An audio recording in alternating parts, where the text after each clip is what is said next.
ஜனவரி 9 முதல் பொங்கல் பரிசு தொகுப்பு டோக்கன் விநியோகம். 1 கிலோ பச்சரிசி, 1 கிலோ சர்க்கரை, ஒரு முழு கரும்பு மற்றும் இலவச வேட்டி சேலை வழங்கப்படும் என்றும் அறிவிப்பு.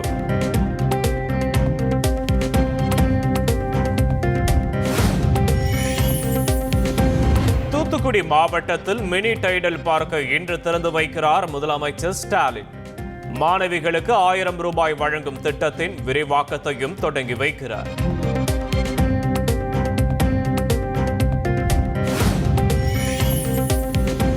தனது பேரன் முகுந்தனுக்கு பாமக இளைஞரணி தலைவர் பதவி வழங்கி கட்சியில் நிறுவனர் ராமதாஸ் உத்தரவு.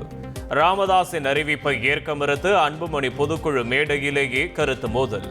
அவனுக்கு இளைஞர் சங்கம்னா என்ன அனுபவம் இருக்குது? அவனுக்கு என்ன அனுபவம் இருக்கு? வேற என்ன போட்டு பண்ணுங்க, நல்ல அனுபவசாலியா பண்ணுங்க. விருப்பம் இல்லாதவர்கள் விலகி செல்லுங்கள் என ராமதாஸ் ஆவேசம். சொல்றதுதான் நீங்க சொல்லுங்க, கேட்கணும். யாரா இருந்தாலும் நான் சொல்றதுதான் கேட்கணும். எல்லாம் பண்ணுங்க, நீங்க பண்ணுங்க. புரியுதா? நான் சொல்றதை கேட்கலன்னா யாரும் இந்த கட்சியில இருக்க முடியாது.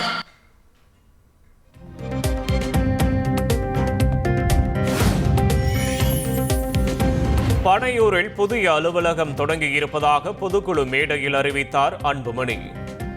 எனக்கு ஒரு அலுவலகம் நான் வச்சிருக்கிறேன், ஒரு புதுசா ஒன்று ஆரம்பிச்சிருக்கிறேன். அங்க வந்து எல்லாம் என்ன பார்க்கலாம். தொலைபேசி எண்ணை அறிவித்து தொண்டர்கள் அழைக்கலாம் எனவும் அழைப்பு.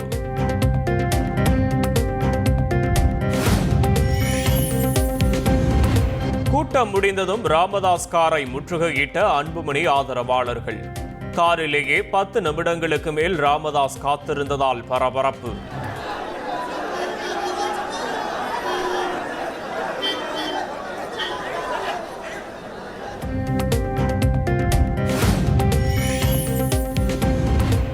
பாமக தலைவர் அன்புமணியிடம் சமரச பேச்சுவார்த்தை நடத்த குழு. தைலாபுரம் தோட்டத்தில் பாமக நிறுவனர் ராமதாஸ் தலைமையில் நடத்த ஆலோசனைக்கு பின் முடிவு.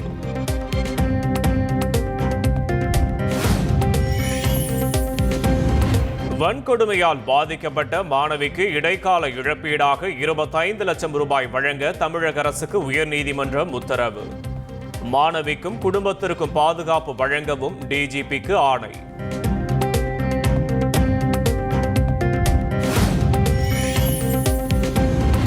இரவில் சுதந்திரமாக நடமாட வேண்டும் என்று பெண்கள் விரும்பக்கூடாதா என சென்னை உயர்நீதிமன்றம் சரமாரி கேள்வி. பெண்களை மதிக்கும்படி அனைத்து ஆண்களுக்கும் கற்றுக் கொடுக்க வேண்டும் என்றும் நீதிபதிகள் உத்தரவு.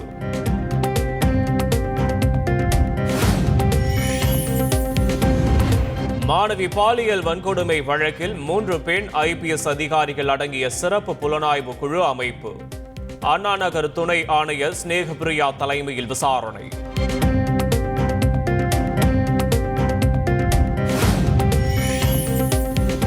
அண்ணா பல்கலைக்கழக மாணவி வன்கொடுமை சம்பவத்தில் முதல் தகவல் அறிக்கை பதிவு செய்யும் வரை நடந்த சம்பவங்களை சிறப்பு புலனாய்வு குழு மீண்டும் விசாரிக்க வேண்டும். தமிழக பாஜக தலைவர் அண்ணாமலை வலியுறுத்தல்.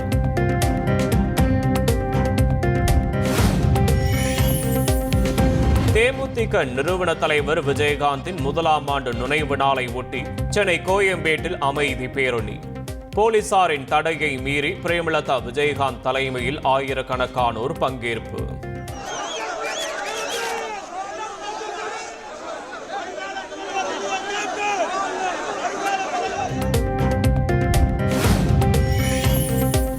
மறைந்த முன்னாள் பிரதமர் மன்மோகன் சிங்கின் இறுதிச் சடங்கிற்கான ஏற்பாடுகள் மோசமாக இருந்ததாக குற்றச்சாட்டு. மத்திய அரசு மலிவான அரசியல் செய்கிறது என்றும் காங்கிரஸ் பொதுச் செயலாளர் KC வேணுகோபால் கண்டனம்.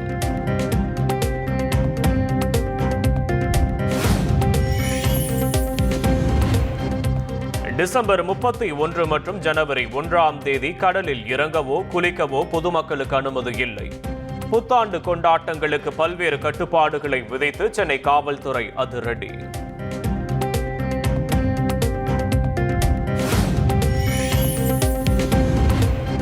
தமிழகத்தில் வரும் ஜனவரி 3 வரை மிதமான மழைக்கு வாய்ப்பு. வட மற்றும் தென் தமிழகத்தின் ஒரு சில இடங்களில் நாளை மறுநாள் கனமழைக்கு வாய்ப்புள்ளதாகவும் வானிலை ஆய்வு மையம் தகவல்.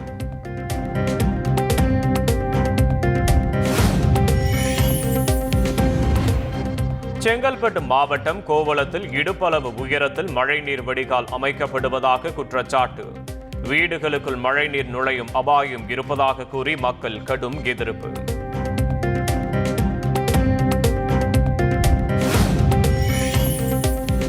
சென்னை அமைந்த கரையில் பியூட்டி பார்லரில் திருட சென்றபோது எதுவும் குடைக்காததால் மதுபோதையில் குரட்டை விட்டு தூங்கிய திருடன். போலீசார் தட்டி எழுப்பி கைது செய்த சம்பவம்.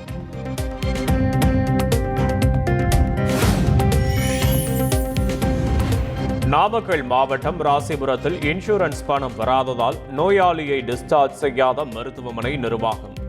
மருத்துவமனை முன்பு உறவினர்கள் போராட்டம் நடத்தியதால் பரபரப்பு.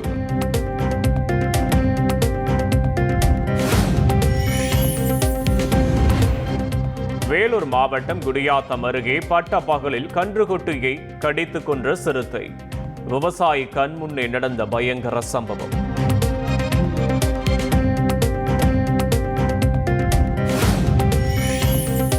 மத்திய பிரதேச மாநிலம் பிபால்யாவில் 40 அடி ஆழ ஆழ்துளை கிணற்றில் விழுந்த 10 வயது சிறுவன்.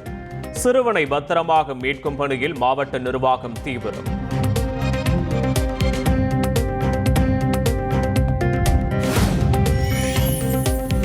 அஜர்பைஜான் தலைநகர் பாகுவிலிருந்து ரஷ்யா சென்ற விமானம் கஜகஸ்தானில் விபத்தில் சிக்கிய சம்பவம். அஜர்பைஜான் அதிபரிடம் பேசிய விளாடிமிர் புட்டின் மன்னிப்பு கேட்டதாக ரஷ்ய அதிபர் மாளிகை தகவல்.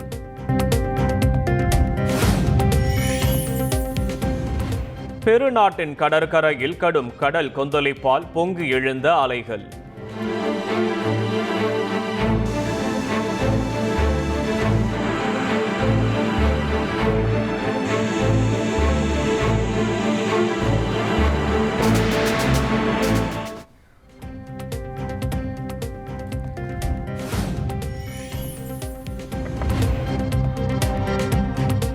மெல்போர்னில் நடந்து வரும் 4வது டெஸ்ட் கிரிக்கெட் போட்டியின் முதல் இன்னிங்ஸில் இந்திய அணி 369 ரன்களுக்கு ஆல் அவுட். அதிகபட்சமாக நிதிஷ்குமார் ரெட்டி 114 ரன்கள் விளாசி அசத்தல்.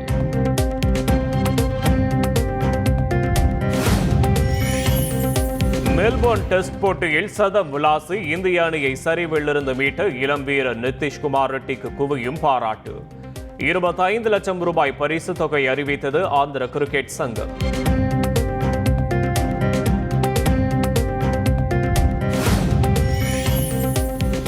அமெரிக்காவில் நடைபெற்று வரும் உலக ரேபிட் மற்றும் பிளிட்ஸ் சாம்பியன்ஷிப் செஸ் தொடரின் முன்னணி வீரர் கால்சன் அதிரடியாக தகுதி நீக்கம். ஜீன்ஸ் அணிந்து வந்ததால் அபராதம் விதித்த போட்டி ஏற்பாட்டாளர்கள். தகுதி நீக்கம் முட்டாள்தனமானது என கால்சன் கருத்து.